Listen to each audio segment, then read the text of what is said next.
Vamos abater marca aqui para nossa última leitura. Estão preparados? Nossa nona e última leitura desse livro. Caraca, que livro maravilhoso! Exílio, da Christina Baker Klein. É engraçado porque eu fiz uma cirurgia na boca, no dente, né? E a minha dentista virou e falou assim: Nusa, hoje você não pode falar muito, tal.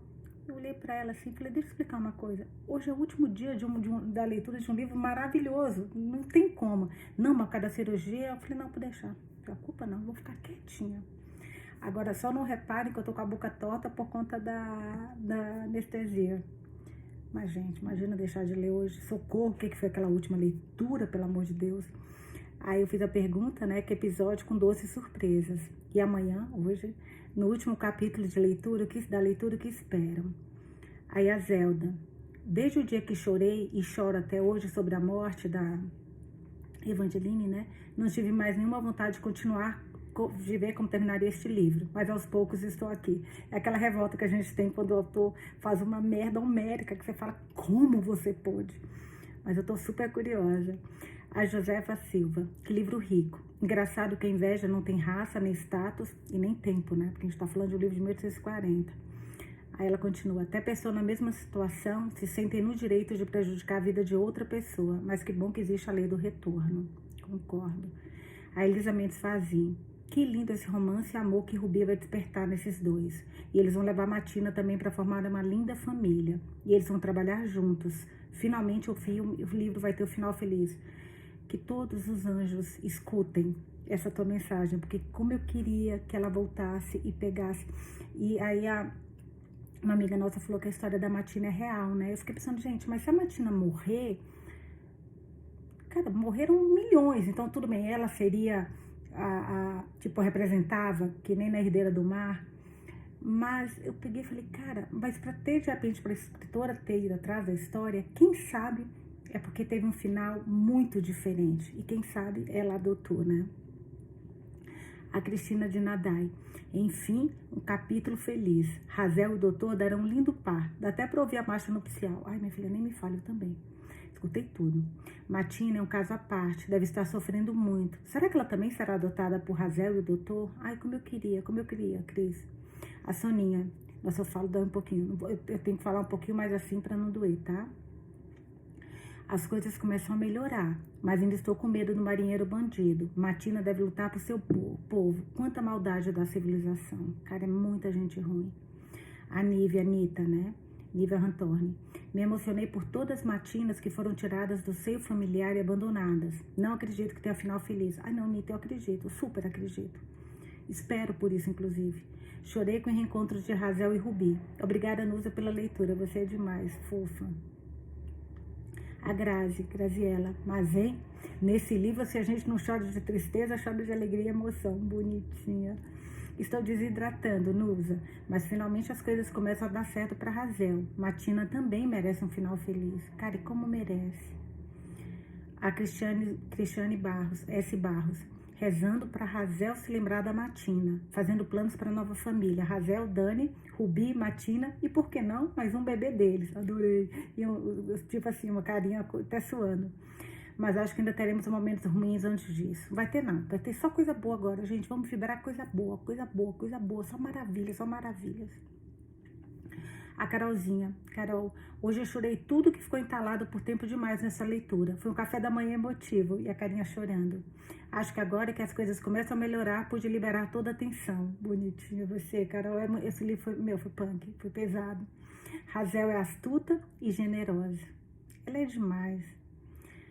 A Mônica Madureira: turbilhão de emoções nesse episódio. Uma carinha emocionada. Em especial o capítulo com perdão de Razel a sua mãe. Cara, esse daí, a gente acompanhar, né, ela nesse isolamento, ela entra batendo a cabeça na parede, revoltada, que, como é que ela pôde fazer isso? E de repente, o que é a solidão em muitos momentos, né? Como você precisa, às vezes, ficar sozinha. A gente viu muito isso quando a gente estava debatendo o livro Mulheres que Correm com os Lobos. Como é importante. Com perdão de Razel a sua mãe.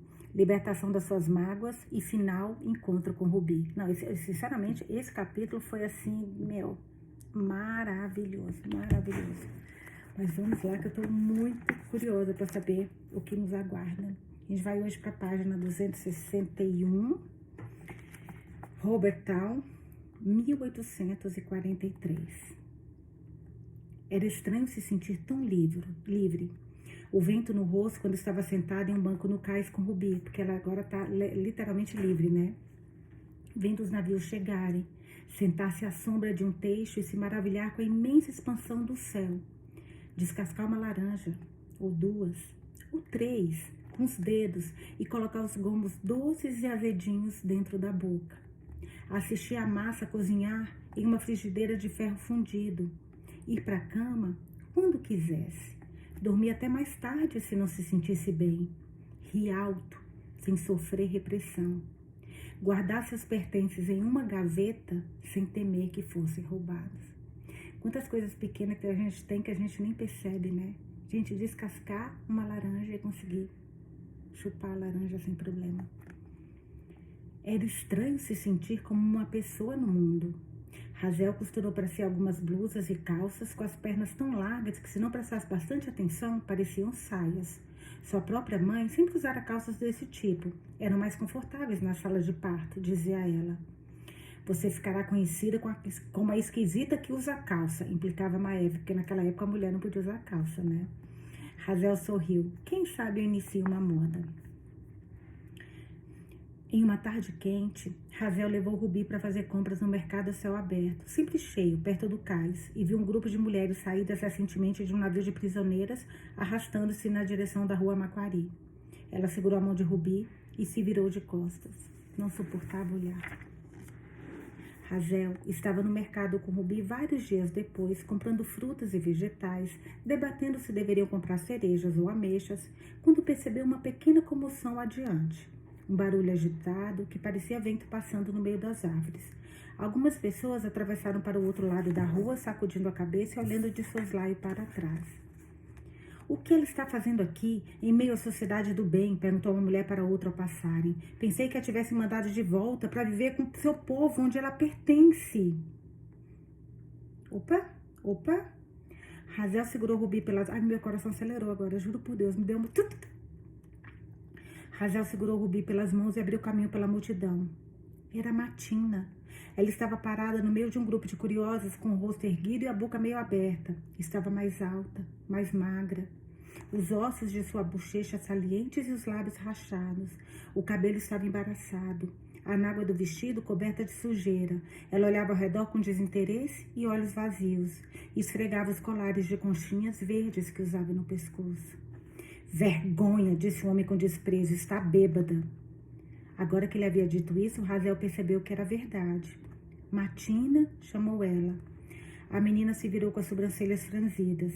Então, deu um pequeno sorriso ao reconhecê-la. Razel, disse ela em um ritmo preguiçoso. É você?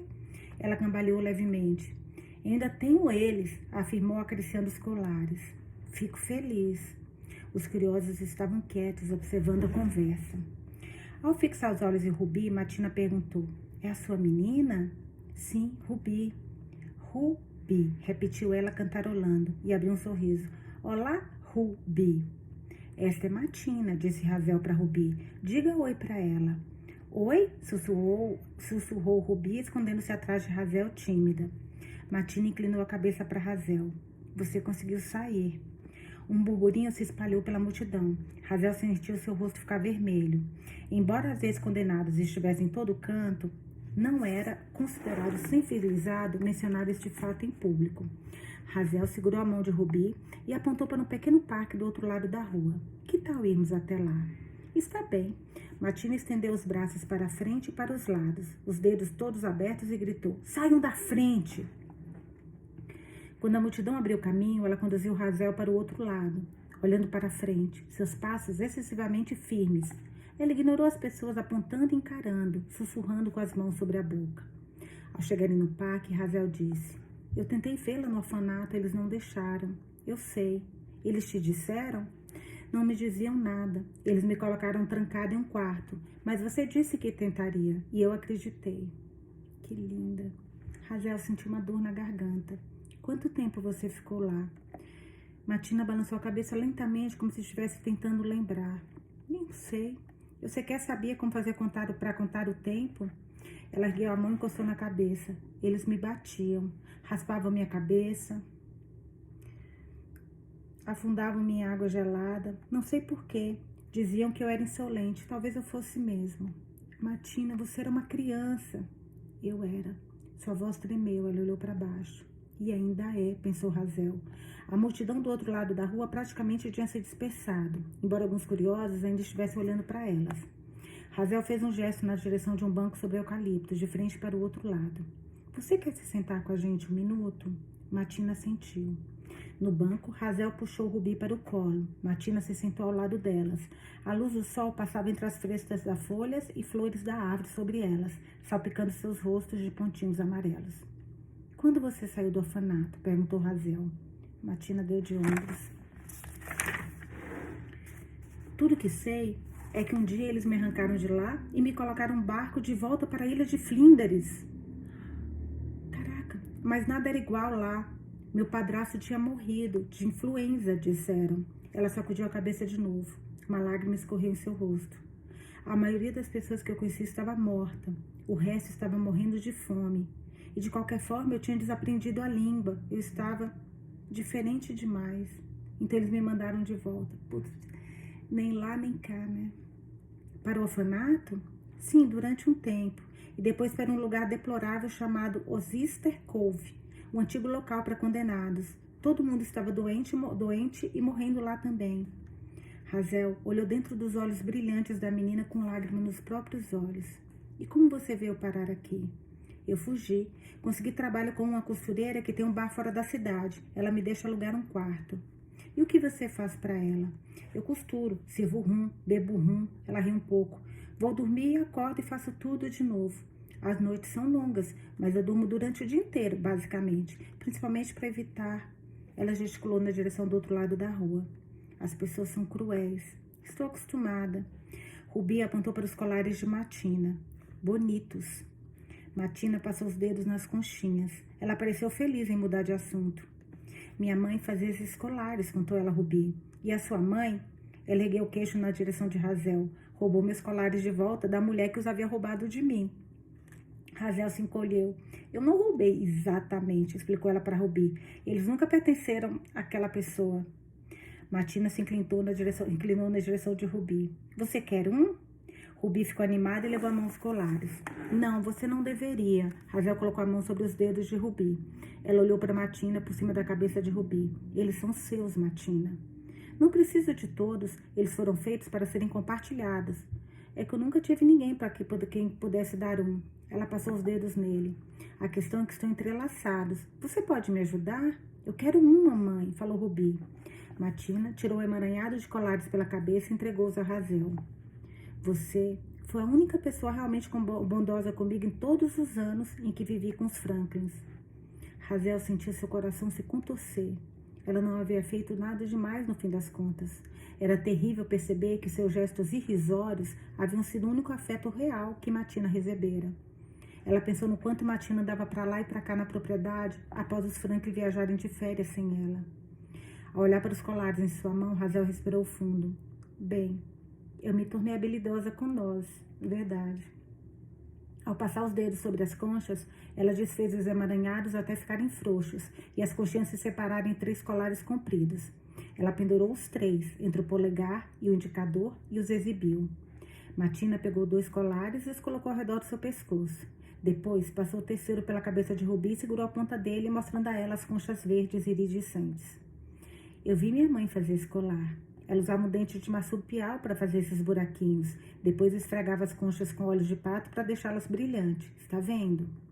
Rubi encostou no colar delicadamente com a ponta do dedo. Imagine que você é o fio. E as pessoas que você ama são essas conchas. Assim, elas vão sempre estar com você. Quando Matina se aproximou, Razel sentiu o cheiro de álcool em sua respiração. É bom saber que nós somos amadas. Você sabe que sua mãe ama você, não sabe, Rubi? Rubi assentiu com um sorriso no rosto. Razel pensou na própria infância, na escassez do afeto que tivera. Tanto ela quanto Matina tiveram que aceitar qualquer migalha que conseguiam. Venha conosco. Uhul! tem muito movimento. Ai, ai, ai, ai, ai. Disse ela de um jeito impossível. Nós moramos algumas ruas daqui, na casa de um médico. Tem um quarto pequeno, mas seria só seu. Você poderia colocar sua vida nos eixos. Martina riu. Uma risada que vinha do fundo das entranhas até a garganta. Minha vida está nos eixos, Razel. Mas bebendo e passando as noites em claro, você é jovem demais, Martina. Não foi feita para esse tipo de vida. Ah, não sei não. Para que tipo de vida fui feita? Durante um tempo, as duas ficaram em silêncio. Era difícil saber o que dizer. Razel ouviu o canto das gaivotas, as vozes altas dos vendedores anunciando suas mercadorias no mercado do outro lado da rua. Se eu tivesse ficado na ilha de Flinders, provavelmente estaria morta, disse Martina. Se os Franklin tivessem me levado para Londres, eu ainda estaria tentando ser uma pessoa que jamais serei. E aqui estou, vivendo a única vida que me foi dada. De um jeito abrupto, ela se levantou, cambaleando um pouco. Não se preocupe comigo, Razel. Eu sou uma andarilha. Vou ficar bem. Ela espalmou a mão no peito e disse, tu és uma... Tá, traduzindo do francês já. Você está em mim como um anel em um tronco de uma árvore. Jamais esquecerei. Sentada no banco com Rubi, assistindo a Martina seguir seu rumo pela rua. Ai, ela tinha que ter insistido, gente. É uma criança, ela tinha que ter insistido. Razel sentiu uma tristeza estranha e inextinguível. Elas foram as duas, exiladas, arrancadas de suas casas e famílias. Mas Razel tinha roubado uma colher para ganhar aquele status. Martina não tinha feito nada para merecer aquele destino. Razel ficou marcado com a mancha das condenadas, e assim seria considerada por muitos anos. Mas com o tempo, isso ia se apagar. Ela já sentia a mancha diminuindo. Podia passear pelo mercado com sua cesta no braço, de mão dadas com Rubi, e ninguém ia desconfiar. Martina não tinha esse privilégio. Ela nunca conseguiria se misturar à multidão, viver sua vida sem o julgamento e a suspeita dos outros. Aonde ela está indo, mamãe? Perguntou Rubi. Não sei. Ela é gentil. Sim. Rubi passou os dedos pelas conchas ao redor do pescoço. Você gostou do seu colar? Quando Rubi assentiu, Razel falou de um jeito mais severo do que pretendia. Ele é especial. Você precisa cuidar muito bem dele. Eu sei. Vou cuidar. Podemos comprar cereja, mamãe? Sim. Razel suspirou, levantando-se do banco. Podemos comprar cereja. Mais um capítulo. Ai, mas eu queria muito que a Martina tivesse outro final, gente. Sério, muito, muito. Assim, eu tô esperando ainda que algo aconteça. Robert Town, outro capítulo, 1143, página 268. O primeiro encontro da Associação dos Médicos Licenciados em Melbourne foi marcado para meados de fevereiro, e Danny decidiu comparecer. Era uma viagem de navio que duraria dias. Ele planejou ficar na ilha principal durante uma semana para aprender sobre algumas inovações cirúrgicas. Maeve ficaria em um pequeno quarto vago no fundo da casa enquanto ele estivesse fora, e ela e Razel comandariam a clínica. Caso surgissem emergências que elas não conseguissem resolver, era para enviarem os pacientes para o Hospital de Hobart, porque os nomes estão parecidos, por isso que eu engasguei aqui. Hospital de Hobart, em busca de tratamento. Era uma tarde amena. Nuvens corriam pelo céu azul claro. Começa a falar do tempo, eu já penso, que merda vai vir aí? Que pode acontecer, sabe? Tipo, ai meu Deus do céu, mas vamos lá. É um filme que eu assisti maravilhoso, gente, o céu, o mar. Peguei e falei, gente, que coisa linda, alguma merda vai acontecer. Desculpa, alguma coisa ruim vai acontecer. Imagina, tsunami. Então começa a falar tempo bom, já fica assustada. Mas vamos lá. Era uma tarde amena. Nuvens corriam pelo céu azul claro. Gaivotas sobrevoavam lá em cima, cantando estridente suas lamúrias. O navio para Melbourne estava programado para sair de Hobart Town às 15 horas. E Razel decidiu acompanhar Danny até o cais. Não gosto disso. Uma caminhada de 10 minutos. Enquanto andavam, eles conversavam sobre o tratamento de um dos pacientes, um romance de Dickens que Razel estava lendo, que havia um personagem condenado ao exílio, um plano de aprendizagem para Rubi. 11 dias, avisou Danny na plataforma de embarque. Vocês ficarão bem sem mim? Claro que ficaremos. Eu sei disso. Ele apertou a mão dela. Diga adeus a Rubi para mim. Vou dizer. Rubi estava em casa, estava construindo casas em miniaturas com Maeve no jardim do fundo quando os dois saíram.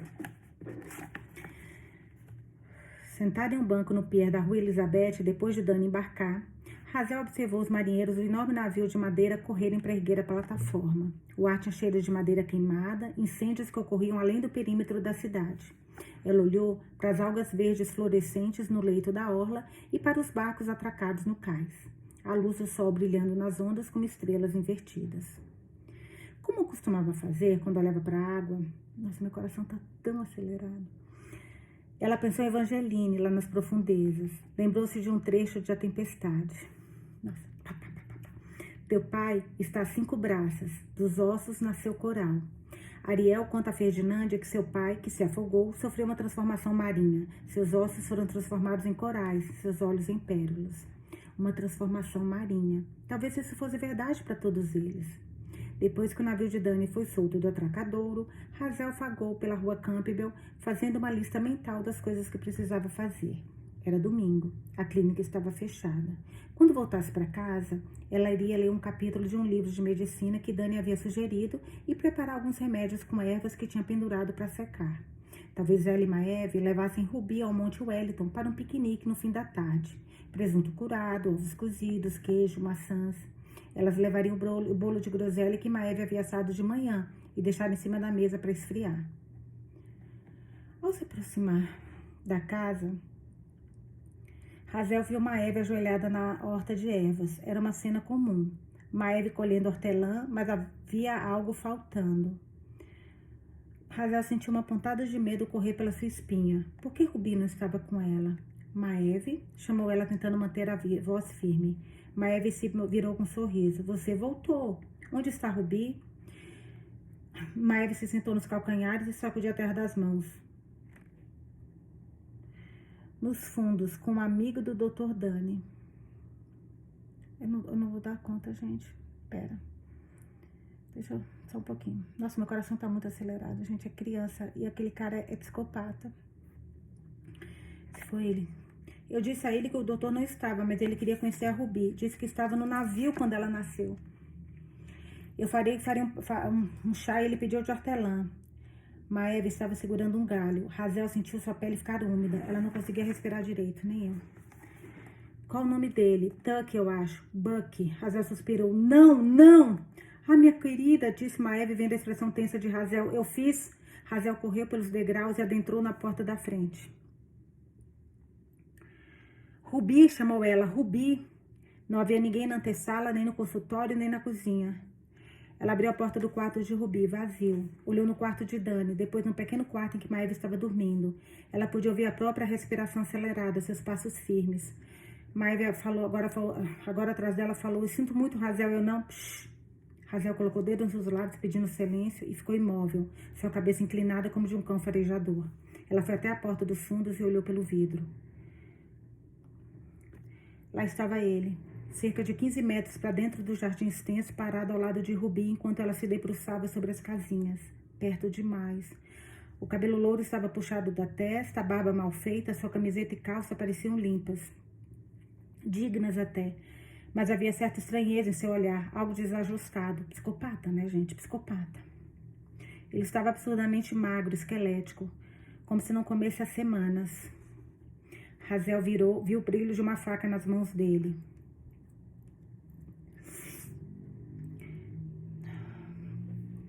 Fique aqui, disse ela para Maeve. Deu um passo para o lado de fora e falou, olá, lutando para manter a voz calma. Ruby bateu palmas. Venha ver minha casinha nova. Bucky olhou para Razel por um bom tempo do outro lado do jardim. Com o coração disparado no peito, Razel caminhou na direção dele. Ela se sentiu uma gazela em um descampado, ciente do caçador, cada fibra do corpo em alerta. Via a cena na sua frente com total clareza. O aglomerado de insetos sobre a lavanda, 2 martins pescadores sobrevoando as árvores, o colar de conchinhas verdes ao redor do pescoço de Ruby, as unhas encardidas de Bucky, a sujeira ao redor da gola. Seu cabelo ainda está curto, zombou ele. Está usando calças. Você parece um garoto. Calma, pensou Razel, não reaja. Não nos vemos há um tempo. É verdade, eu estava só esperando. Ouvi dizer que fugiu. Estão atrás de você? Ele fez um som de gagueira esquisito, uma espécie de riso abafado. Talvez, mas eu sei desaparecer. É difícil a vida na floresta. Você não faz ideia. Ele tremia com certa energia maníaca. Já comeu canguru? Ela sacudiu a cabeça. Já tinha ouvido histórias de ex-condenados e fugitivos que viviam como selvagens, em meio a cobras e lobos e marsupiais na floresta. Bandoleiros eram chamados, piratas que perambulavam pela terra em vez do mar. Eles saqueavam fazendas e pequenos negócios, roubando cavalos, rum e armas. Você defuma os bichos na fogueira, amarrados em galhos de árvores. Ele abriu os braços demonstrando. Depois que já estão mortos, normalmente. Quando ele riu, ela viu seu dente cinza pequenino. Às vezes, quando damos sorte, conseguimos um carneiro. Ai. Buck passou a ponta da sua faca pela lateral da cabecinha de Ruby. Ela não percebeu. Sequer viu a lâmina enquanto olhava para suas casinhas feitas de galho de árvore. Ele cortou um cacho do cabelo dela e segurou no alto na direção de Hazel.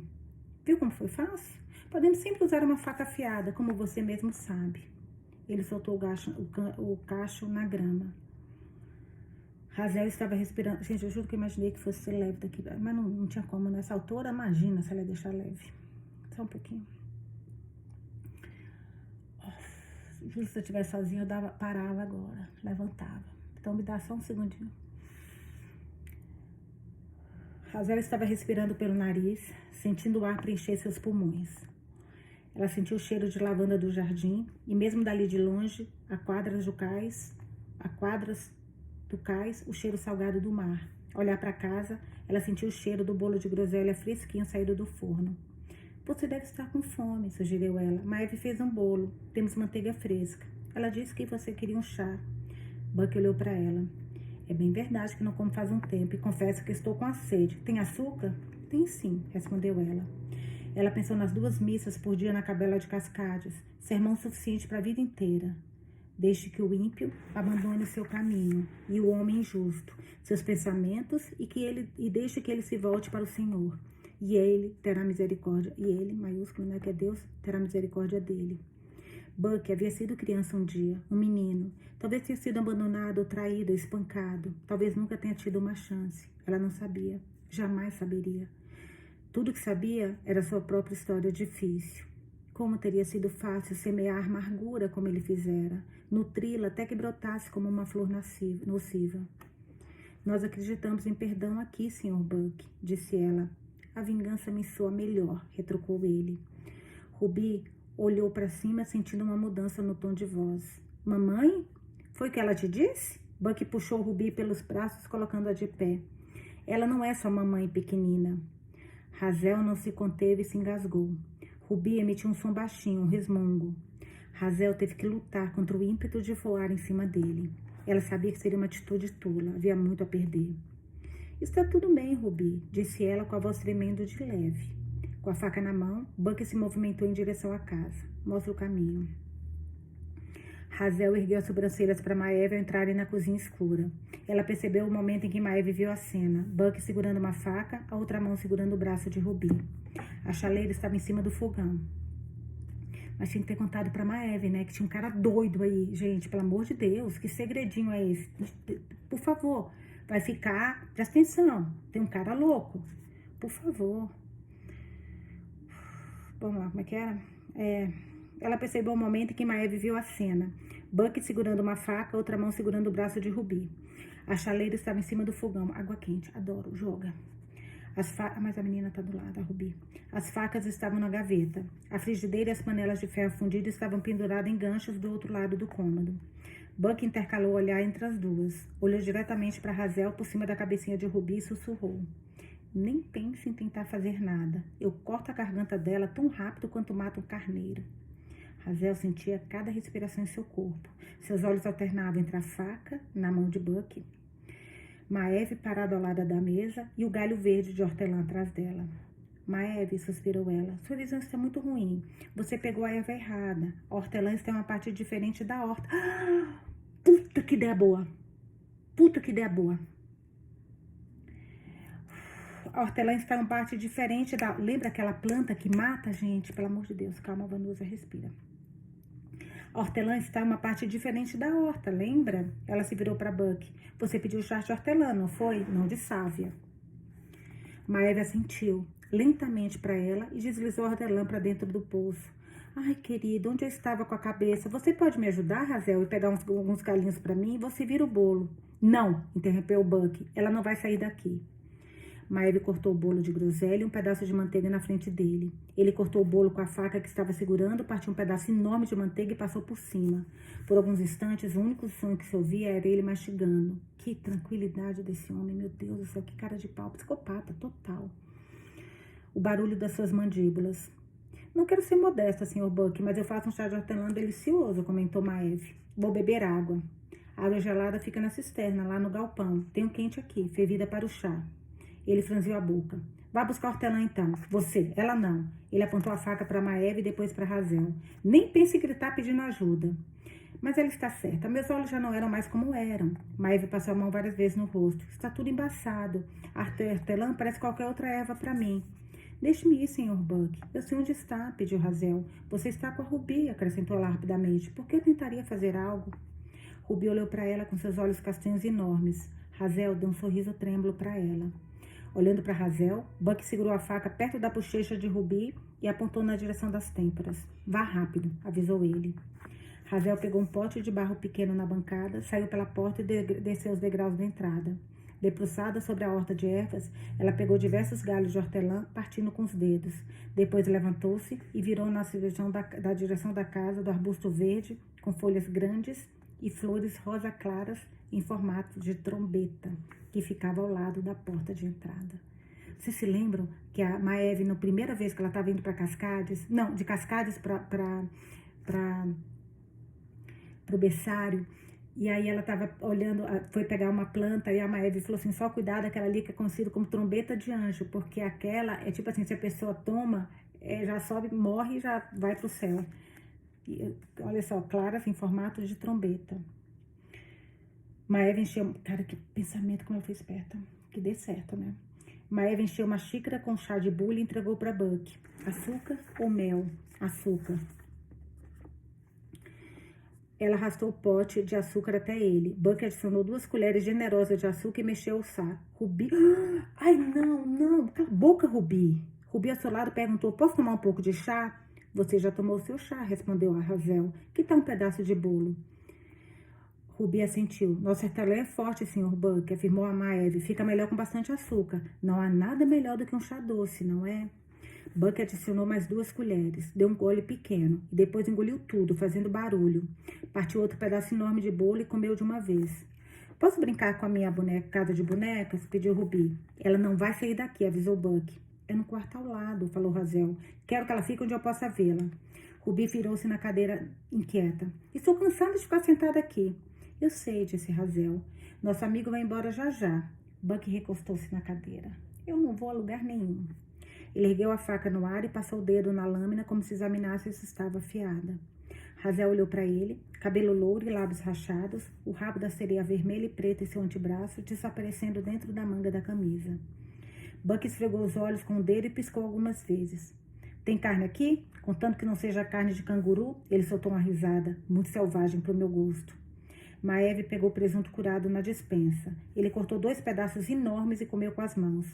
Muito bem, pensou Razel, sacia sua sede com sal. Quer ver tomar mais chá, né?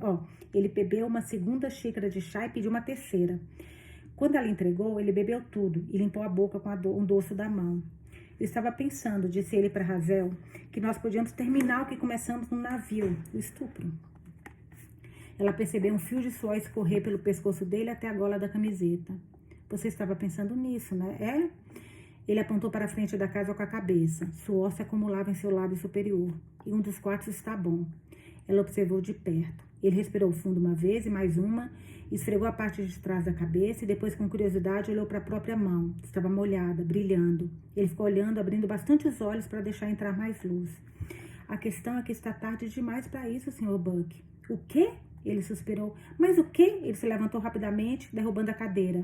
Suas pernas cambalearam e ele se apoiou na mesa. Não se mexa, gritou segurando a faca como se fosse uma espada. Mamãe! Ruby olhou para cima. O que está acontecendo com o moço? Ele não está se sentindo muito bem. Ruby assentiu. Não era incomum para ela ver pessoas na casa que não estavam se sentindo bem. Ao se virar para Maeve, Razel disse, leve-a lá para fora. Ela não vai para lugar nenhum, berrou Buck engasgando-se enquanto falava. Não quero deixar você sozinha com ele, retrucou Maeve para Razel. Ele ainda está com a faca na mão. Olhe para ele, mal consegue ficar em pé. Razel se aproximou mais de Buck. Quando chegou perto e encostou em seu punho, ele apontou a lâmina para ela de repente. Então fez uma careta e despencou na cadeira. A faca escorregou da sua mão e tilintou no chão. Buck balançou a cabeça como se tentasse acordar de um cochilo. O que está acontecendo? Razel pegou a faca, olhando para ele, encostou na lâmina, afiada de fato. Ela colocou em uma prateleira. Maeve assentiu. Muito bem. Virando-se para Rubi, ela completou. Vamos até o cais para tentar ver as focas nas pedras? Ela pegou a menina pelas mãos e a levou para fora da cozinha. Quando ficaram sozinhos, Razel se sentou na cadeira de frente para Buck. As pupilas dele estavam enormes e pretas, sua blusa encharcada de suor. Ela pegou o pote de barro na mesa da bancada atrás dele. Lá dentro, havia alguns galhos de hortelã e 3 flores, compridas e rosa claras com pontas pintadas, elegantes como sinos. Ela colocou o pote em cima da mesa. Existe um ditado entre as curandeiras e parteiras, Sr. Buck. Quente como uma lebre, cego como um morcego, seco como um osso, vermelho como uma beterraba, doido varrido. Já ouviu? Ele sacudiu a cabeça incerto. Bem, esta é a descrição de um conjunto de sintomas. Começa com quente como uma lebre. Você está sentindo calor agora, não está? Está fervendo aqui dentro. Não, não está. A temperatura do seu corpo está subindo. O próximo é cego como um morcego. Ela apontou para os próprios olhos. Suas pupilas estão dilatadas. Está tudo ficando embaçado, não é? Ele esfregou os olhos. Seco como um osso. Ela tocou na própria garganta. Você está sedento. Ele engoliu. Você não está tão vermelho quanto uma beterraba, mas sua pele está estranhamente avermelhada. E doido varrido? Bem. Resgatar-se do próprio torpor parecia demandar um grande esforço. O que você está falando? Ela virou o pote para que ele pudesse ver. Essas belas flores são chamadas de trombeta de anjo, embora alguns chamem de sopro do diabo, por um bom motivo. Nós temos um arbusto bem ao lado da porta de entrada. Tenho certeza de que você já viu antes, são muito comuns. Tem um arbusto no jardim do vizinho, do outro lado da rua, e até alguns na residência do governador. Ela colocou o pote de volta na bancada. Se você der sorte, e acho que há veneno suficiente na sua corrente sanguínea para isso, você ficará delirante antes das convulsões começarem. Provavelmente vai entrar em coma antes de morrer. Portanto, isso é misericórdia. Sua vadia imunda, disse ele. Não se preocupe. Pelo que eu ouvi dizer, não é tão ruim quanto se afogar. Puta, que lindo isso. Aqui está o que encontrei, né? Nossa, eu sem querer ligou o Siri aqui, gente. Desculpa, tirar até o relógio da mão. Nossa, eu tô tão envolvida na história que esse Siri falando, juro por Deus, meu coração quase saiu pela boca. Eita, meu filho, cala a boca, faz isso comigo não. Nossa senhora, me assustei demais. Peraí. Não se preocupe, pelo que eu ouvi dizer, não é tão ruim quanto se afogar, embora talvez seja. Ela deu de ombros. Você está se sentindo abobalhado, com falta de ar? Ele assentiu, seu pomo de Adão oscilante. Não deve demorar. De manhã, ela interrompeu a fala, levantou as mãos espalmadas como em sinal de pedido de desculpas. Não há nada que ninguém possa fazer. Ele se lançou para frente, lutando para ficar de pé. Apoiado contra a mesa, ele derrubou a xícara de chá vazia que se espativou no chão e despencou ao lado dos cacos. Você me paga, resmungou ele. Ao olhá-lo de cima, ela disse, acho que não, Sr. Buck. O senhor veio até a clínica reclamando de dores no estômago. O que aconteceu foi que o senhor havia comido uma flor venenosa, provavelmente para sentir os efeitos dela. Eu não o julguei. Só Deus pode fazer isso. Infelizmente, não existe antídoto. Tudo o que pudemos fazer foi tentar deixá-la confortável. Ele se arrastou na direção dela, colocando a mão ao redor do seu tornozelo. Agachada, ela retirou os dedos dele de sua perna, um por um. Você não tem mais força suficiente para me dominar, Sr. Buck. Esse momento veio e foi embora. Que cena, meu Deus do céu. Quando Maeve e Rubi voltaram, Buck estava no galpão, lá atrás. Razel o tinha levado ofegante e babando até a cisterna para beber um pouco de água fresca e depois o deixara trancado. De vez em quando, durante as horas seguintes, elas ouviam um barulho esquisito, um resmungo ou um choro, mas parecia bem distante. As paredes do galpão eram feitas de arenito e revestidas com a madeira que Dani havia cortado e estocado para que passasse inverno. Mais tarde, naquela noite, Razel abriu a porta dos fundos e caminhou pela grama úmida. Olhou para a lua, uma mancha amarela no céu rocheado. Depois foi até a porta do galpão e ficou ali parada em silêncio, ouvindo. Ela escutou o chiado dos insetos no chão, o cantar preguiçoso dos pássaros tentando dormir. Lá de dentro, não via mais som algum. Quando ela e Maeve destrancaram a porta do galpão na manhã seguinte, Buck estava morto. As autoridades ficaram satisfeitas em encerrar o caso. Afinal de contas, Buck era um criminoso que havia escapado da prisão, um assassino condenado e um fugitivo. Era alcoólatra e um drogado conhecido. Não era surpresa alguma que houvesse ingerido uma dose excessiva de um alucinógeno disponível. 2 dias depois, 2 trabalhadores condenados transportaram o corpo de Buck em uma carroça até St. David's Park, um jardim inglês com muros de arenito. Lá nos fundos do parque ficava o cemitério dos prisioneiros, rodeado de arbustos e folhagens, inclusive com um comum e adorável arbusto de flores rosas em pêndulo. Buck foi enterrado sem cerimônia, em uma cova sem identificação. Justiça foi feita. Mais um capítulo, Robert Tal, 1843, ainda página 279. Por muito tempo, o medo ocupou o coração de Hazel. Agora ela sentia somente alívio, como se tivesse matado uma serpente venenosa escondida debaixo da casa. Mesmo assim, ela estava receosa de contar a Danny a verdade sobre o que havia acontecido. Ela podia viver com isso, mas não sabia se ele poderia. Não sei como ele vai reagir, ele é tão moral, disse Hazel a Maeve. E nós não somos? Ela pensou por um instante. Eu diria que nós vivemos sob um código diferente. Maeve sacudiu a cabeça. Eu diria que não sabemos sobre que códigos vivemos até sermos testados. Você está com medo de que ele conte às autoridades? Não. Ela sequer tinha considerado isso, mas será que ele faria isso? Ele não é nenhum santo. Alterou aquela certidão de nascimento, Maeve lembrou. É verdade, mas isso não é um assassinato. Mas seria assassinato porque ele ia matar Ruby, né, gente? Uma semana depois, quando o navio de Danny estava marcado para chegar de Melbourne, Hazel estava de pé na ponta da plataforma com Ruby, esperando por ele. E ali ele abriu um sorriso quando as viu. Mas que surpresa boa! Agachando-se, ele deu um abraço em Ruby. Como você está? Eu mostrei meu jardim... Acabou, olha isso.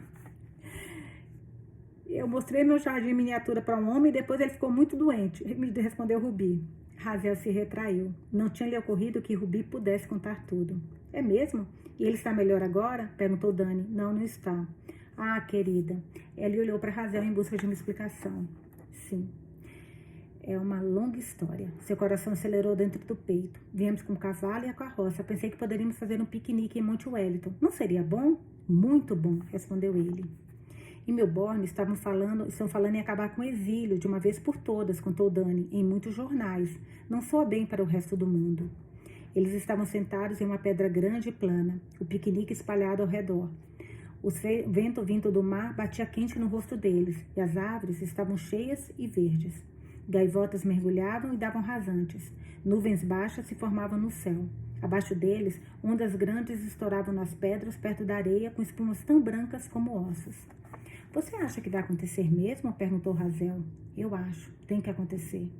Os filhos e netos dos primeiros condenados que chegaram na ilha eram cidadãos estabelecidos agora, disse ele. O lugar estava ficando quase respeitável. Seria inteligente que a Grã-Bretanha se lembrasse da rebelião das colônias americanas antes que percam qualquer boa vontade que ainda tenham, sugeriu ele. Hazel deu um sorriso distraído. Vá devagar, pensou ela, vá com calma. Mas esse não era seu estilo. Quando Ruby desceu da pedra para procurar galhos para construir casinhas, Hazel se virou para ele. Preciso lhe dizer o que aconteceu. Ah, sim, falou ele recostando-se. O homem que ficou doente. Ela respirou fundo. Danny, que não tem vírgula, mas assim, porque eu acho que ele chama Danny Buck. Danny Buck, é que como ele chama Danny também, eu fiquei na dúvida. Danny Buck estava no jardim com Ruby quando voltei do cais, 10 dias atrás. Ele tinha uma faca. Disse que mataria ela e ameaçou me estuprar. Os olhos dele ficaram assustados. Meu Deus, Hazel. Sabe aquele arbusto na entrada da casa? Indagou ela seguindo com a história. Chama-se trombeta de anjo. Aquele com flores rosas? Sim, a seiva é tóxica. Em grande quantidade é fatal. Eu não sabia disso. Ela é. E de qualquer forma foi. Ele olhou dentro dos olhos dela. Foi? Sim. Quando ele não respondeu imediatamente, ela acrescentou. Nós chamamos a polícia. Ele foi levado. A planta é um narcótico. A overdose dela não é incomum. Entendi. Ele suspirou pelo nariz. Meu Deus! Exclamou de novo. Durante algum tempo, os dois ficaram sentados em silêncio, assistindo a Rubi de longe, ao longe quebrar galinhos ao meio e arrumá-los em pilhas. Será que ele estava horrorizado, chocado? Ela não sabia dizer. Eu não... Razel fez uma pausa, escolhendo as palavras com cautela. Eu não me arrependo. Dani assentiu lentamente. Estou aliviado que ele não esteja mais aqui. Ele respirou fundo e passou a mão no cabelo. Olhe, na verdade, eu acho que o que você fez foi incrivelmente corajoso. Você viu o que precisava fazer e fez. Você salvou sua vida e a de Rubi. Só lamento não ter estado lá. Lindo, lindo, lindo, fofo. A gente adora ele, né? Ele segurou a mão dela e ela deixou. Olhou para Rubi na grama, debruçada sobre um monte de flores, e de volta para Dani. Seu cabelo escuro enroscado atrás das orelhas, sua barba por fazer e suas sobrancelhas pretas. Ela ouviu o barulho distante da água do mar jorrando das cavernas. Hesitante, ela passou a mão no braço de Dani. Ele se virou para ela, meio desajeitado, derrubando o prato de queijo e as fatias de maçãs entre os dois. Ela encostou as duas mãos no rosto dele e o puxou para perto. Sentiu a pele quente dele, debaixo da barba, e o cheiro doce de maçã em seu hálito. Então, o lábio dos dois se encontraram, as mãos dele no cabelo ainda curto dela. Ao fechar os olhos, ela respirou o cheiro dele para dentro de si. Mamãe, logicamente nessa hora, né? Vamos fazer uma pulseira? Gritou Rubi, correndo na direção deles, segurando um punhado de margaridas. Quando Razel se afastou de Dani, ela sentiu a mesma sensação de quando seus pés pisaram no chão pela primeira vez, após 4 meses no mar, instável, desorientada, o mundo ao redor vibrando. Após entrelaçar uma corrente de margaridas, Razel se sentou na pedra enquanto Dani ajudava Rubi a construir uma vila de casinhas em miniatura no descampado. Conforme a luz na montanha foi se esvaindo, Razel olhou para os penhascos dentados e repletos de verde à beira-mar. O quanto ela tinha viajado para chegar até ali. Das ruelas estreitas de Glasgow, às entranhas de um navio de escravos, a uma prisão do outro lado do mundo. E agora, a uma casa de arenito, em uma cidade portuária, onde era livre para exercer seus direitos conquistados. A ser mãe de uma criança que precisava dela. A viver em paz com um homem que talvez estivesse começando a amar. Ela pensou nos momentos que haviam salvado. Assistir à tempestade em Kelvin Grove Park. Já houve tempo em que eu era o homem da lua. Evangeline ensinando a ler. A generosidade inesperada de Olive, a camaradagem de Maeve, a compaixão de Dani, Rubi, a dádiva que havia superado a dor, a promessa que Evangeline não vivera para ver. Talvez Razel tivesse salvado a vida de Rubi, ou quem sabe a menina teria sobrevivido independentemente dela. Mas Razel sabia com certeza que Rubi tinha transformado sua vida. Ela estava começando a acreditar que pertencia a esse lugar lindo e terrível, com suas mansões construídas por prisioneiros condenados, sua vegetação densa e seus animais estranhos. Os eucaliptos, com seus troncos semi-descascados e sua folhagem volumosa, líquen laranja que se espalhava como lava pelas rochas. Estava lá, enraizada à terra, seus galhos seguindo na direção do céu, os anéis do tronco densos como ossos. Ela se sentia velha, como se tivesse vivido uma eternidade, mas tinha apenas 19 anos. O resto da sua vida estava à sua frente, como um laço, sendo desamarrado. Cara, e nós vamos ter agora um capítulo sobre a Rubi. Caraca, gente, que livro, meu Deus. Abre aspas para o capítulo da Rubi, né? Se a sociedade não admite o avanço livre das mulheres, então a sociedade precisa ser remodelada. Doutora Elizabeth Blackwell, 1869, médica britânica, mentora da doutora Elizabeth Garrett Anderson. Nossa! Nós estamos de 1843, nós estamos agora em 1868. Página 285. Londres. St. John's Wood é o nome da rua que a Evangeline trabalhava. Foi surpreendentemente fácil descobrir o endereço. Munida do nome completo dele, Cecil Frederick Woodstone, Rubi conversou com um funcionário receptivo do Metropolitan Board of Works, perto da Trafalgar Square, que em poucos minutos apareceu com o livro caixa dos contribuintes de impostos de Londres e localizou um CF Wheatstone, no número 22 da rua Blenheim. Advogado, contou o funcionário. Aparentemente mora sozinho. Não é casado, nem possui certidões de nascimento ligadas ao seu nome. A senhorita vai ficar em Londres bastante tempo, senhorita Dani? Senhorita Dani. Ruby tinha vindo à Inglaterra com a doutora Elizabeth Garrett, a médica. Essa médica, Elizabeth Garrett, a doutora Elizabeth, essa que falou que se a sociedade não admite o avanço livre das mulheres, então a sociedade precisa ser remodelada. Essa mulher que falou isso se chama Elizabeth Blackwell. Ela falou isso em 1869, que a gente está em 1868. E ela é mentora da doutora Elizabeth Anderson, que veio com a Ruby para Londres. A médica que havia fundado o ambulatório de St. Mary em Marylebone, um local para mulheres pobres receberem atendimento médico. Era o primeiro local desse tipo, somente com funcionárias mulheres. A doutora Garrett, apenas 4 anos mais velha do que Ruby, foi a primeira mulher na Grã-Bretanha a se qualificar como médica e cirurgiã. Logo após abrir o ambulatório, ela colocou um anúncio nos jornais de Londres em busca de mulheres formadas que quisessem se tornar médicas e enfermeiras. Em Robert Town, 5 meses depois, Ruby abriu o Saturday Review e se deparou com o anúncio. Em sua longa carta à doutora Garrett, Ruby explicou que havia crescido com um pai cirurgião e uma mãe parteira, em uma cidade portuária em uma ilha na costa da Austrália. Desde muito nova, ela polia instrumentos médicos, catalogava medicamentos e dava assistência na sala de cirurgia.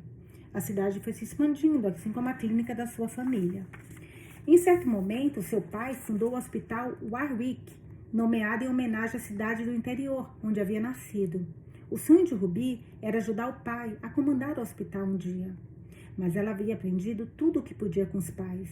As habilidades médicas de sua mãe eram baseadas em remédios feitos com ervas e tentativa e erro, não em formação escolar. Seu pai ensinava sobre anatomia e conhecimentos básicos de cirurgia. Mas aos 28 anos... Caraca, a nossa menina tem 28 anos. Ela buscava o tipo de educação formal que ele havia recebido na Faculdade Real de Cirurgiões em Londres.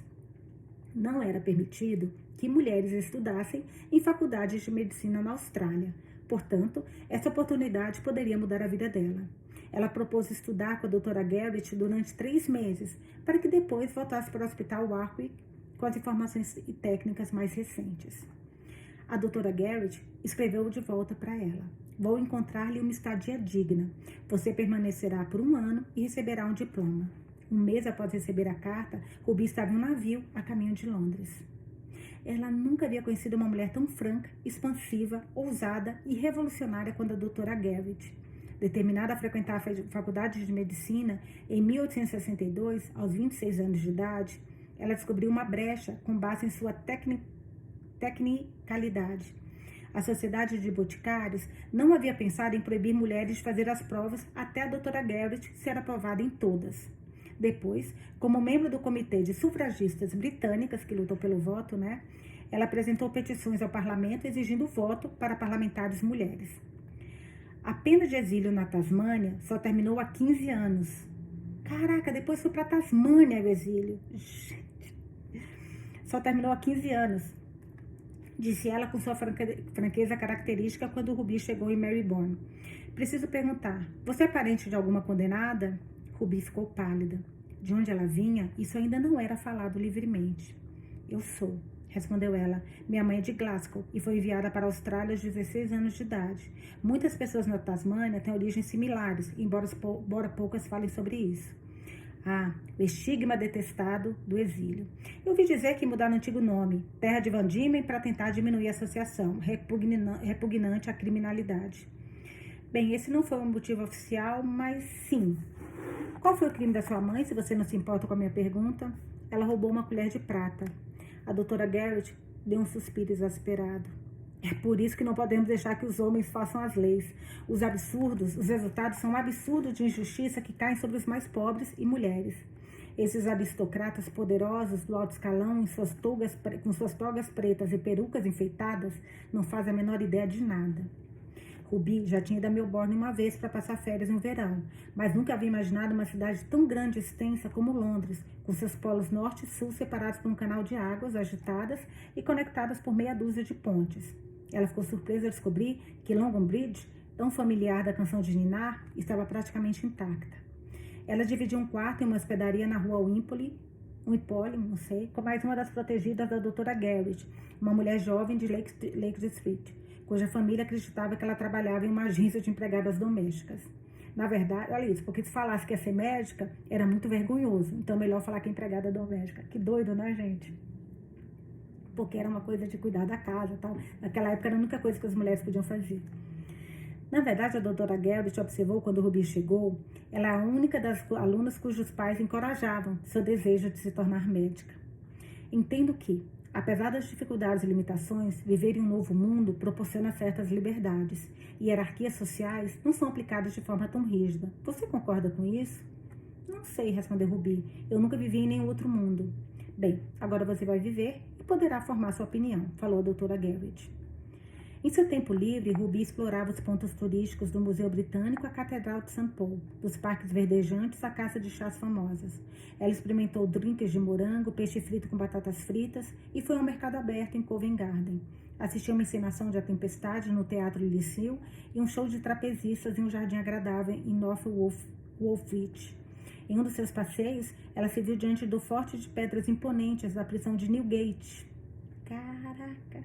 E se lembrou das histórias que Olive, uma amiga da sua mãe, havia contado. Que legal! Então ela teve contato com a Olive, olha isso, das histórias que Olive, uma amiga da sua mãe, havia contado sobre a vida dentro daqueles portões, de como ela havia conhecido Evangeline lá e sido condenado ao exílio no mesmo navio que ela, de como uma reformista quaker distribuíra bíblias e pendurara no pescoço delas colares com plaquinhas, uma das quais Ruby havia trazido com ela para Londres, enrolada em um lenço branco antigo.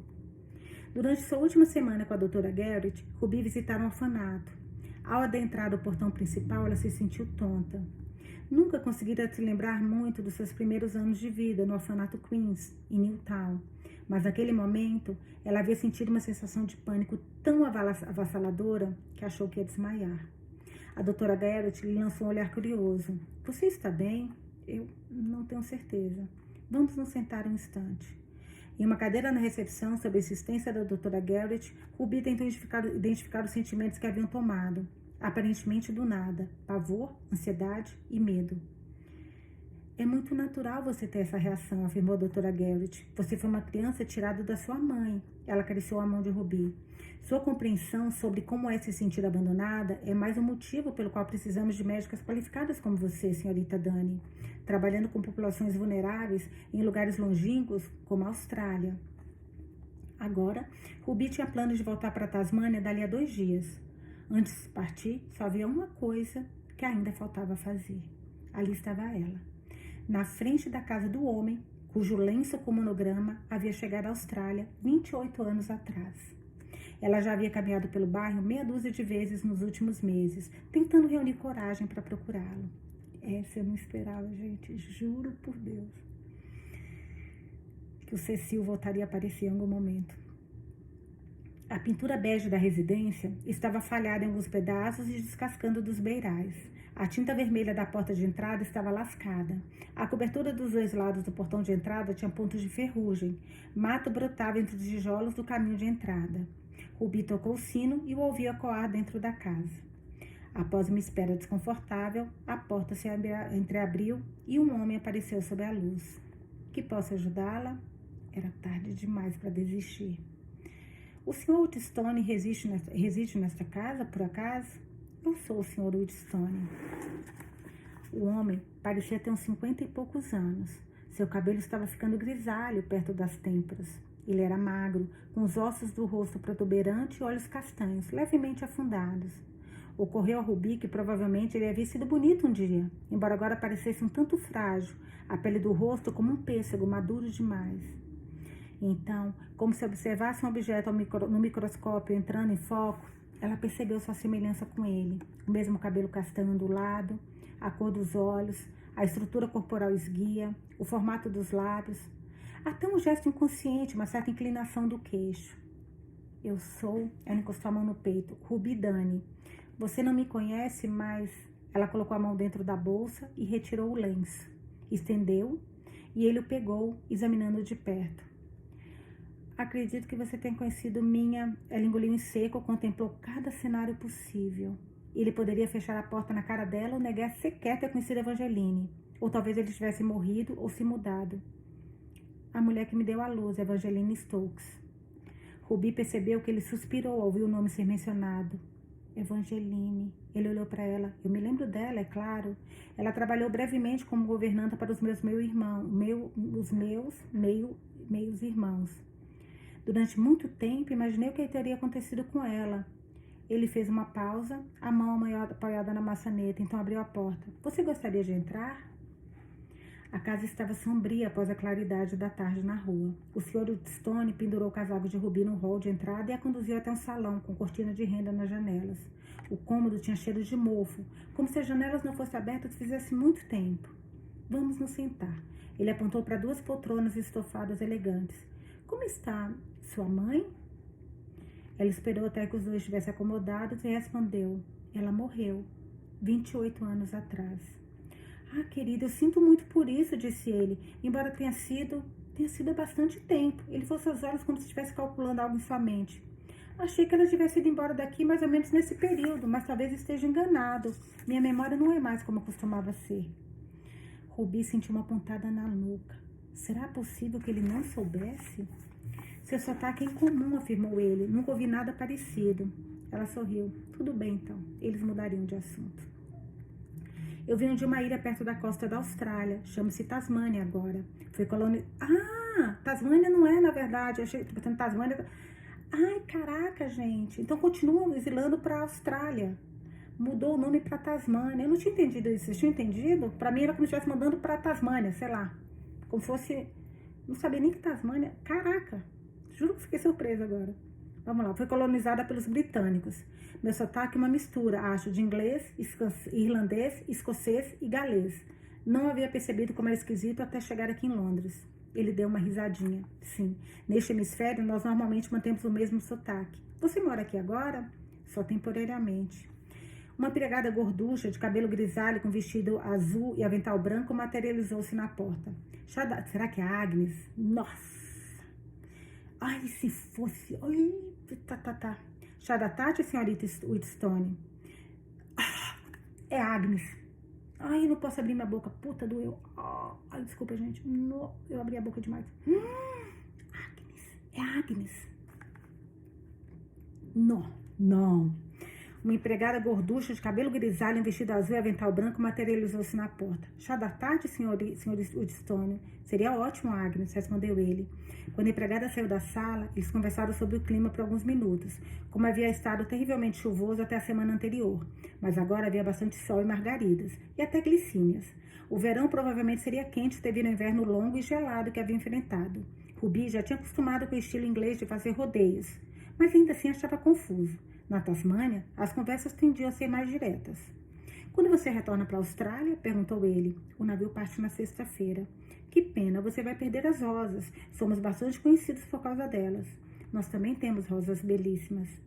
Agnes reapareceu, carregando uma bandeja de prata com uma chaleira e 2 xícaras de porcelana chinesa, um prato com fatias de bolo de groselha e um pequeno vidro de geleia.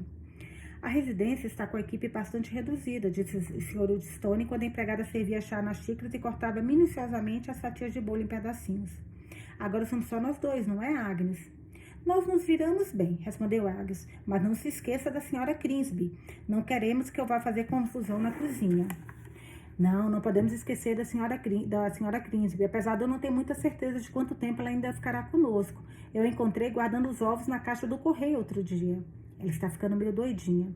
Bem, eu não me importo mais com o que como, e não temos convidados como antigamente. As coisas andam bem calmas por aqui ultimamente. Você não concorda, Agnes?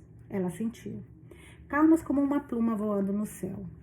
Os dois ficaram sentados em silêncio por um instante depois que Agnes saiu. Ruby olhou ao redor, viu o relógio de cortas dourado no canto, o sofá brocado despotado, as delicadas prateleiras de livros. À direita das poltronas em que estavam sentados havia um baú repleto de bonecos, mulheres de porcelana e cenários pastorais passando por portões e cercas, apoiadas em árvores, deitadas sobre flores de tom pastel. A coleção da minha madrasta, explicou ele seguindo o olhar dela. Tributos sentimentais a um passado lendário, Ruby pensou, mas não disse nada. Seu pai e sua madrasta se aposentaram no interior do país havia alguns anos, contou ele. Beatriz, sua meia-irmã, tinha ido embora para Nova York para ser atriz, mas acabou na cidade de Schenectady. Seu meio-irmão, Ned, havia se casado com uma herdeira mais velha e se mudado para Piccadilly, onde eles se aventuraram em algo, ramo imobiliário, alguma coisa assim.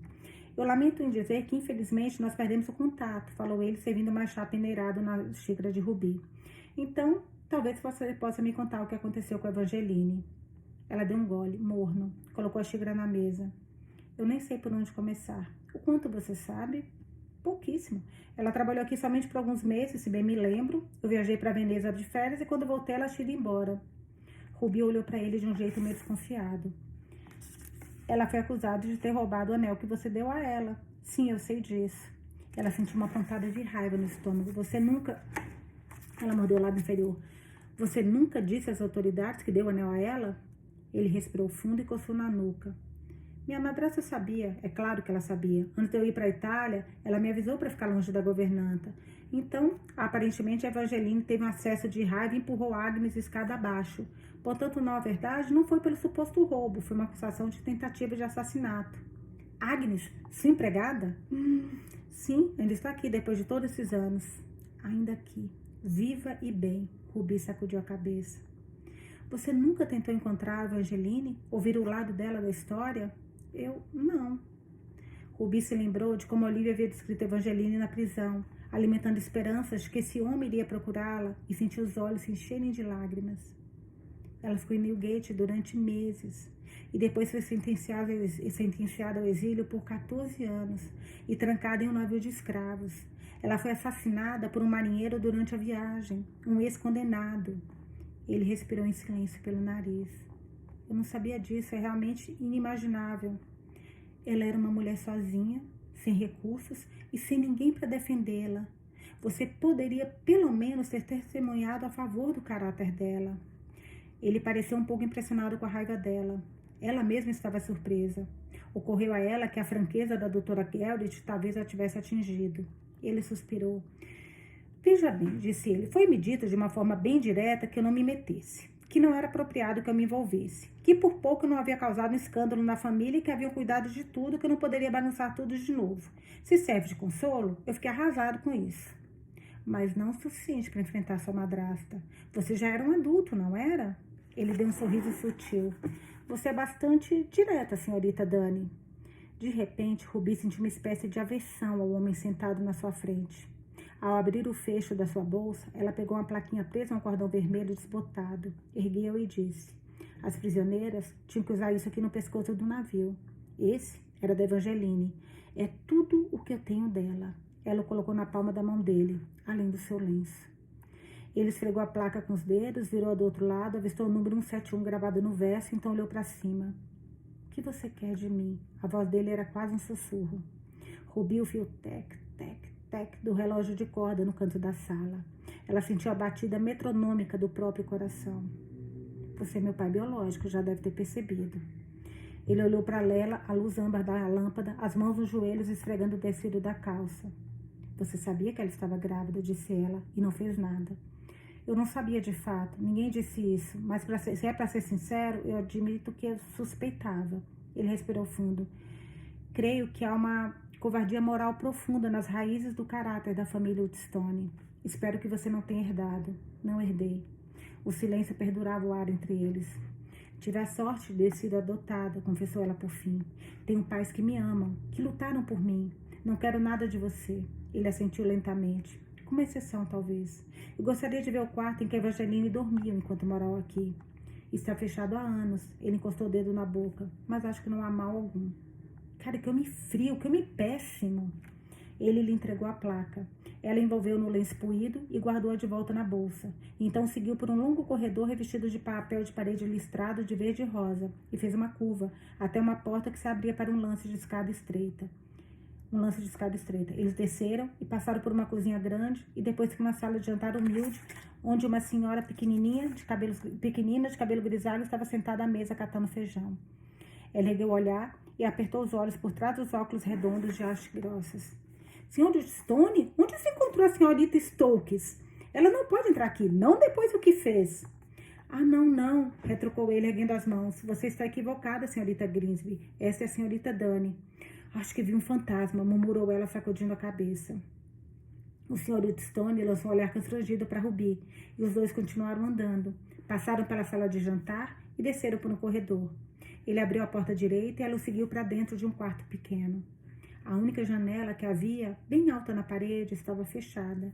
À luz fraca do corredor, Ruby viu uma cama estreita sem lençol, uma mesa de cabeceira e uma cômoda com gavetas, tudo coberto por uma camada de poeira.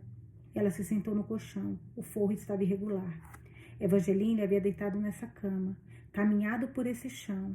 Ela era mais jovem do que Ruby quando havia chegado nessa casa, tentado encontrar seu lugar no mundo, e havia saído dali, grávida e assustada, sem ninguém para ajudá-la. Ruby pensou em todas as mulheres que vinham ao hospital Warwick e ao ambulatório St. Mary em busca de tratamento. Pesadas, com bebês na barriga ou lutando contra dores de doenças venéreas ou carregando recém-nascidos ou crianças pequenas. Todos os fardos de ser pobre e mulher, como dizia a doutora Garrett. Ninguém para lhe segurar se você caísse. Ao olhar para baixo, para o chão de tábua de madeira, Ruby foi acometida por uma conclusão. Ela já havia estado naquele quarto antes, quando ainda era praticamente um pensamento secreto. Com licença, disse o Sr. Woodstone, volta em um minuto. Ela sentiu. Já era quase noite. Ela queria voltar para o seu alojamento antes de escurecer. Embora não se animasse muito com a longa viagem de volta à Tasmânia, estava ansiosa para dividir o que havia aprendido durante seu ano fora do país. Ela sabia que aquele momento no quarto de Evangeline não tinha nada a ver com o resto da sua vida e com tudo que viria junto com ela. Ela deixaria essa casa como outra pessoa, mas ninguém jamais saberia que ela estivera ali. Quando o Sr. Woodstone voltou, ele carregava uma pequena caixa de veludo azul. Entregou a ela e ela abriu. Lá dentro, aconchegado com tecido de cetim marfim, amarelado pelo tempo, havia um anel de rubi e ouro, no estilo barroco. Um pouco opaco, creio, disse ele. Ficou dentro de uma gaveta durante todos esses anos. Minha madrasta insistia que um dia ele iria para minha esposa, mas no fim das contas, eu nunca me casei. Ruby retirou o anel da caixa e o analisou minuciosamente. A pedra era maior do que ela havia imaginado. Ela brilhava como se estivesse molhada, da cor de cortinas de veludo, de um vestido de uma dama no Natal. Deveria ser você a resgatá-la da desonra, disse ele. Você é minha filha, afinal de contas. Gostaria que ficasse com ele. Cara, tomara que ela não fique. Vou tomar uma água só um pouquinho, gente. A garganta tá meio seca. Ela virou o anel das mãos, observando como a pedra absorvia e refletia a luz. Imaginou Evangeline segurando naquele quarto quase 3 décadas antes. Pensou nas mentiras contadas, nas promessas quebradas, no quanto Evangeline devia ter se sentido desesperada e infeliz. Ruby colocou o anel de volta na caixa de veludo e a fechou. Não posso ficar com ele, afirmou devolvendo a caixa. Esse é o seu fardo a ser carregado, não meu. Menina, filha da mãe mesmo. Da mãe da madrasta. Ele a sentiu um pouco triste e deslizou a caixa do anel para dentro do bolso.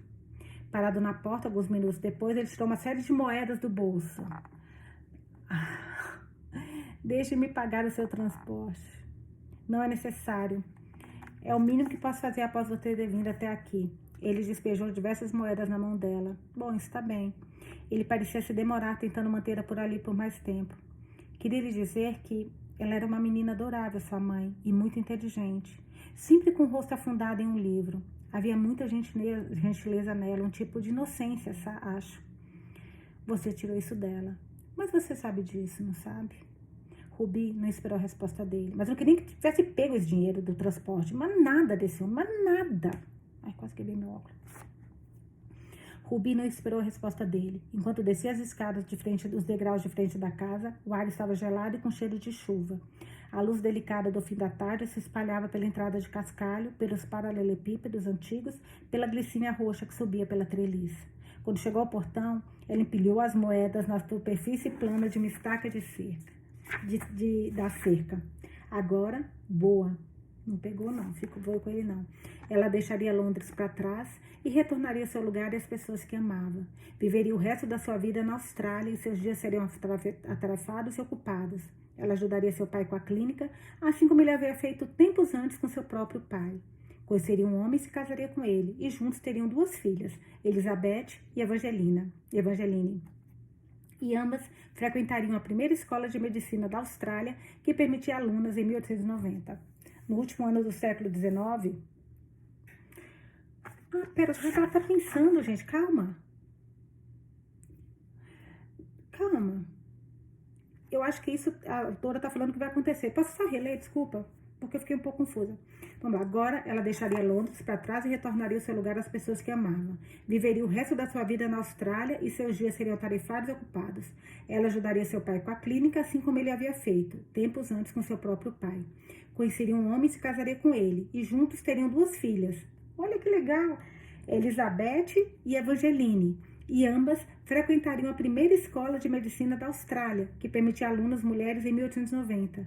No último ano do século XIX, com 9 outras médicas mulheres, elas montariam o Hospital Queen Victory para mulheres em Melbourne.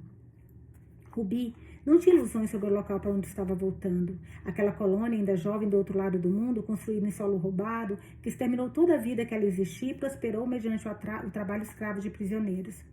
Ela pensou na menina aborígena, Matina, vagando por Hobart Town como um fantasma, tentando em vão encontrar um lugar para chamar de casa. Putz, foi esse o destino da Matina. Cara, que triste.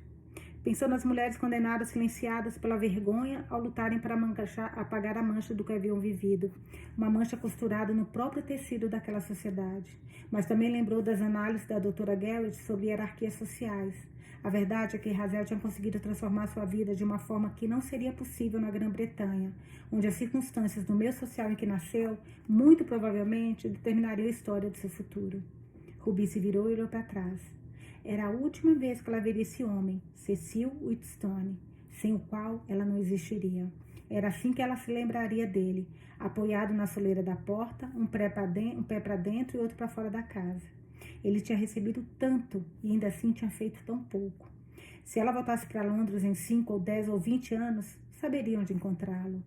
Ela pensou em todas as mulheres que conhecia que não tinham recebido nada da vida, que haviam sido desprezadas e mal interpretadas, que haviam batalhado por cada migalha de pão.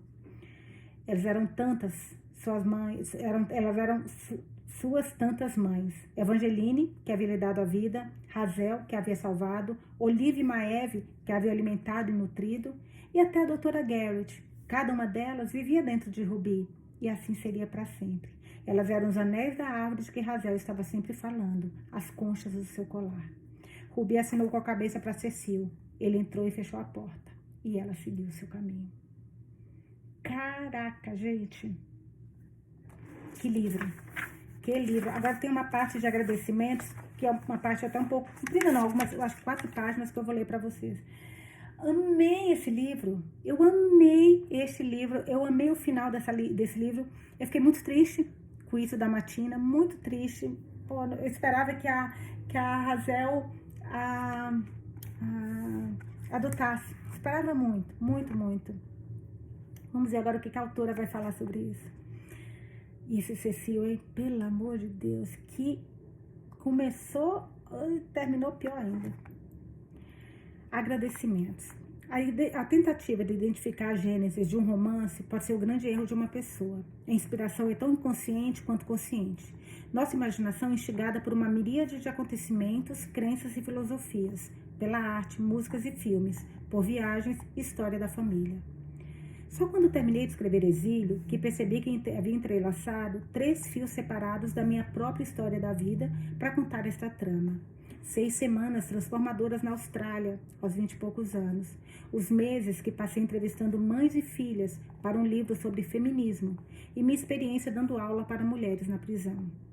Quando eu era uma estudante universitária na Virgínia, soube que o Rotary Club local estava patrocinando bolsas de estudo na Austrália e agarrei a oportunidade.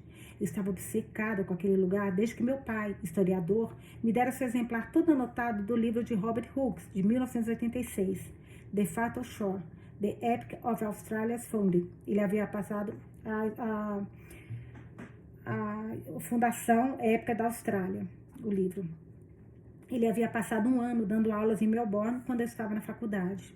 Somente um capítulo do livro de 600 páginas de Hurds, Banders, Moles e St. Pedrin reportava especificamente a experiência das mulheres condenadas e pessoas aborígenes. Esse foi o capítulo que mais me interessou. Eu queria aprender mais. Sendo uma das 4, entre aspas, embaixadoras do Rotary no estado de Vitória, visitei fazendas e fábricas, conheci os prefeitos e pseudo-celebridades e aprendi canções folclóricas e gírias australianas. Eu me apaixonei pela imensidão das vistas, pela simpatia natural que parecia ser um marco da cultura e pelos pássaros e flores incrivelmente coloridos. Os australianos que conheci falavam com prazer sobre seus parques nacionais, seu espírito pioneiro e seu churrasco de camarão, mas pareciam relutantes em conversar sobre alguns aspectos mais complicados da sua história. Quando os pressionava para falar sobre etnia e classe, eu era gentil e sutilmente repreendida. Muitos anos depois, em meados dos anos 90, minha mãe, Christina L. Baker, professora de estudos feministas, trabalhou em um projeto de história oral na Universidade do Maine, no qual entrevistou as chamadas feministas da segunda onda, que estiveram ativas nos movimentos dos anos 60, 70 e 80. Eu havia me mudado recentemente para a cidade de Nova York e conhecido um número considerável de mulheres jovens que se identificavam como feministas da terceira onda, filhas, literal e figurativamente, das entrevistadas do estudo da minha mãe. Minha mãe e eu decidimos escrever um livro juntas, The Conversation Begins, Mothers and Daughters Talk About Living Feminism. A experiência se transformou em uma lição poderosa para mim sobre o valor das mulheres contarem a verdade sobre suas vidas. Alguns anos mais tarde, após conhecer os recursos limitados disponíveis para as mulheres encarceradas, criei uma proposta para ensinar escrita de memória na penitenciária Edna Mahan para mulheres, a 1 hora de distância da minha casa em Nova Jersey. Minha turma de 12 detentas de segurança máxima escrevia poemas, ensaios, músicas e histórias. Era a primeira vez que muitas delas compartilhavam os aspectos mais dolorosos e íntimos das suas experiências. Elas estavam amedrontadas, aliviadas e tinham uma honestidade arrasadora. Quando li em voz alta um poema de Maya Angelou que dizia: "Você pode me pisotear nessa lama, mas mesmo assim, como poeira, eu me erguerei." Caraca, que linda! Você pode me pisotear nesta lama, mas mesmo assim, como poeira, eu me erguerei. Mais de uma detenta desabou em lágrimas por se reconhecer ali. Como romancista, aprendi a confiar em um certo instinto, uma espécie de sexto sentido, até deparar-me com um fato histórico pouco conhecido do trem dos órfãos. Eu tinha pouquíssimo interesse em escrever sobre o passado.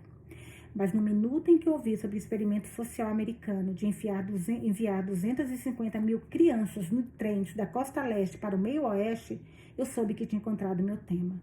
A pesquisa que fiz para o romance, O Trem dos Órfãos, deixou o terreno pronto para outro romance sobre a vida rural no início do século XX dos Estados Unidos, A Piece of the World, a história verídica de uma mulher comum da costa do Maine.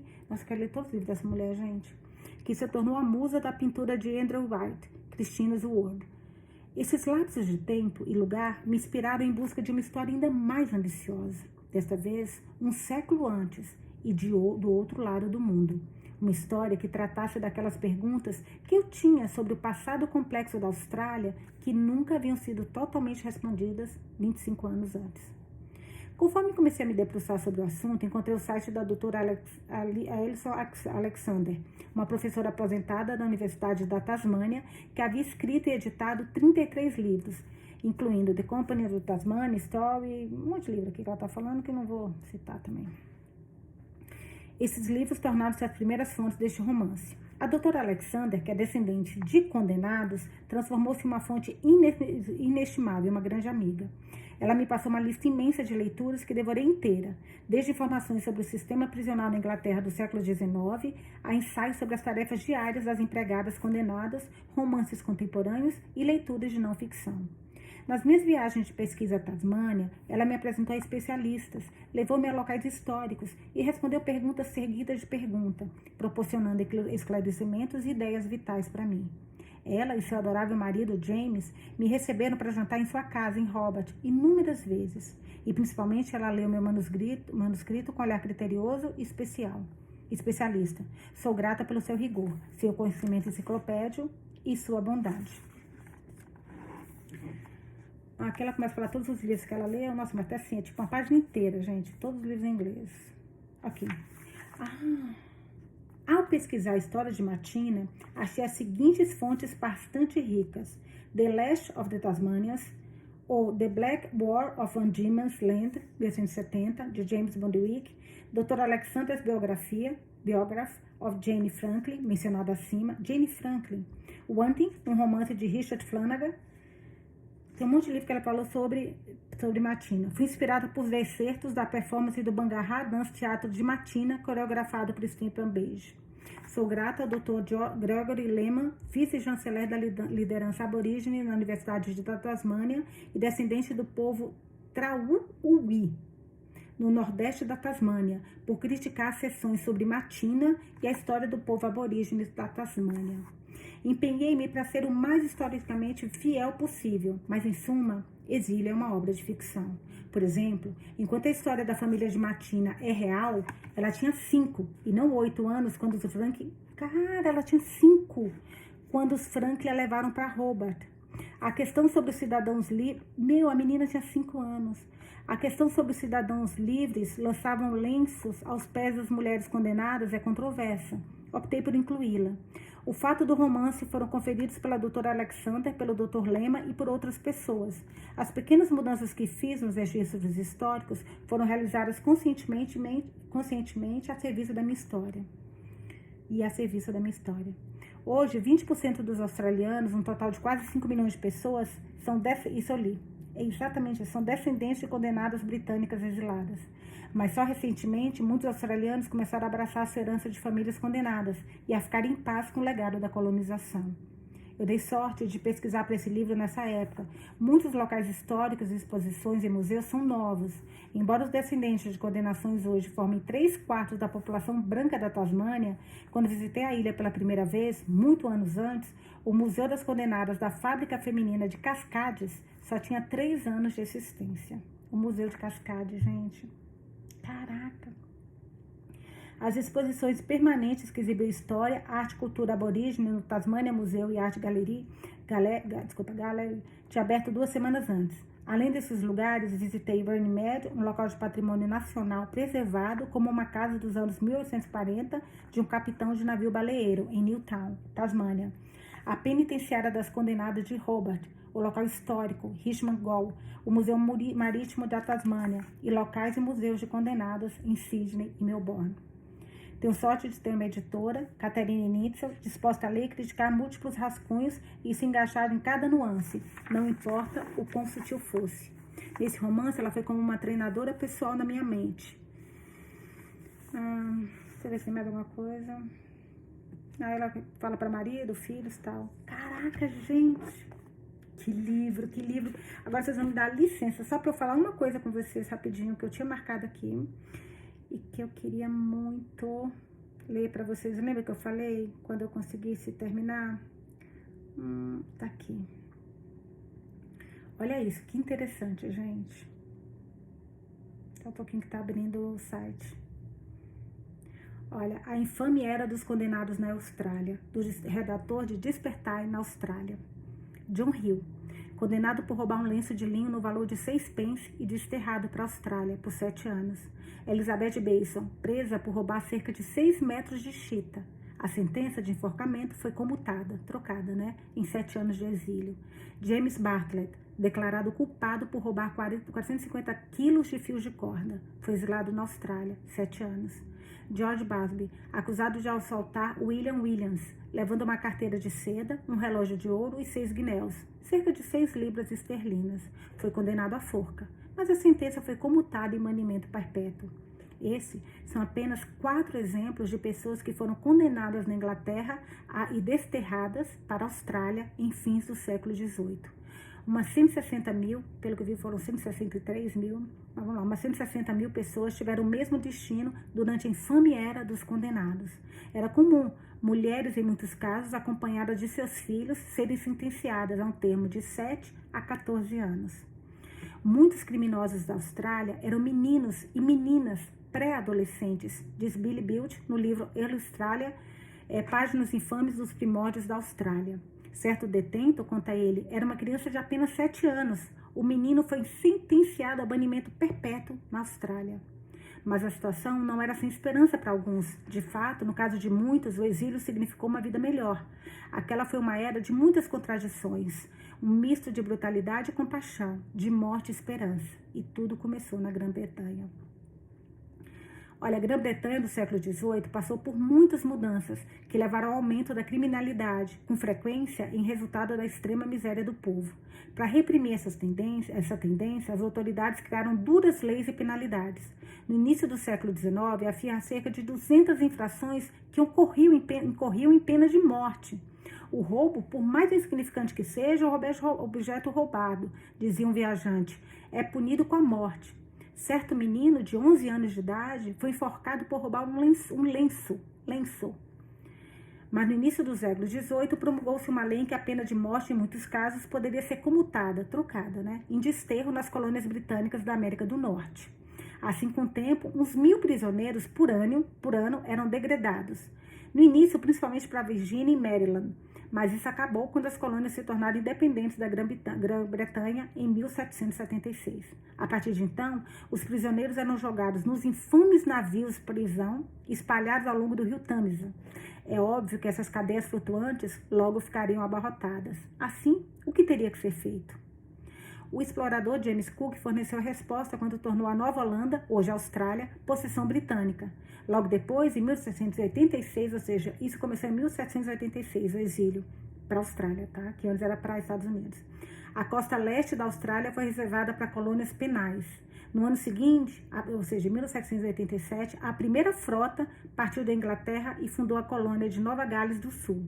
Seguindo-se muitas outras frotas, e não demorou muito, muitas colônias penais na Austrália, além das situadas na ilha Norfolk, a 1.500 quilômetros. Cara, isso que eu queria falar com vocês, que aí é muito gancho, é muita coisa aqui. E aí tem um outro que eu achei bem interessante também, que ela também falou sobre isso, que eu queria falar com vocês, que saiu no Globo, na G1, em 2007, tá? Mas olha isso. 1 em cada 5 australianos é descendente de prisioneiros. Cerca de 4 milhões de australianos, 22% da população do país, inclusive o primeiro-ministro de 2007, John Howard, são descendentes dos prisioneiros que chegaram do Reino Unido entre 1778 e 1868, segundo um estudo divulgado. Segundo o registro, 86% dos delinquentes eram homens, com idade entre 15 e 30 anos, 70% ingleses, 24% irlandeses e 5% escoceses. Apenas 2%, gente, foram condenados por crimes graves, como assassinato e agressões. Os outros, todos, cumpriram pena por ofensas menores. Cara, eu fiquei assim, como? Sabe? Fiquei chocada.